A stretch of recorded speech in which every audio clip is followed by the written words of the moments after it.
গোয়ার এই গোলকিপারকে ছিনিয়ে নেওয়ার পথে সাদা কালো শিবির। ইন্ডিয়ান সুপার লিগের কথা মাথায় রেখে এখন থেকে প্রস্তুতি শুরু করে দিয়েছে মোহামেডান স্পোর্টিং ক্লাব।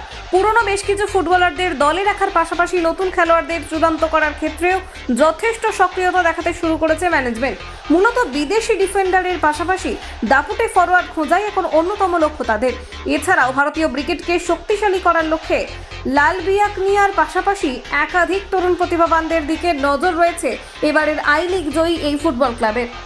সেই জন্য রিয়াল কাশ্মীর থেকে শুরু করে আরও একাধিক ক্লাবের দিকে বিশেষ নজর রয়েছে এই দলের। এসবের মাঝেই নিজেদের তিন কাঠিকে আরও শক্তিশালী করার লক্ষ্য ব্ল্যাক প্যান্থার্সদের। উল্লেখ্য, এবারের এই আই লিগ মরশুমে পদম ছেত্রীর ভরসাযোগ্য হাত সাফল্যের অনেকটাই কাছে এনে দিয়েছে আন্দ্রে চেরনিশেভের দলকে। প্রতিপক্ষের আক্রমণ ভাগ্যে আটকে দিয়েছেন অতি সহজেই। তবে ইন্ডিয়ান সুপার লিগের কথা মাথায় রেখে আরও এক দাপুটে গোলরক্ষককে নিজেদের দলে রাখতে চাইছে মোহামেডান স্পোর্টিং ক্লাব। এক্ষেত্রে তাদের প্রথম পছন্দ ছিল মুম্বাই সিটিএফসির দ্বিতীয় গোলরক্ষক মোহাম্মদ নওয়াজ। সেই মতো তার সঙ্গে কথাবার্তাও শুরু করে দিয়েছিল এই ফুটবল ক্লাব।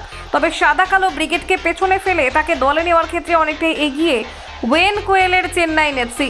সেই জন্য তার বিকল্প হিসেবে এক গোয়ান গোলরক্ষকের দিকে নজর পড়েছে সাদা কালো শিবিরের। তিনি নোরা ফার্নান্দেজ। এই সিজনে শক্তিশালী আইজেল এফসির হয়ে খেলেছেন এই ফুটবলার।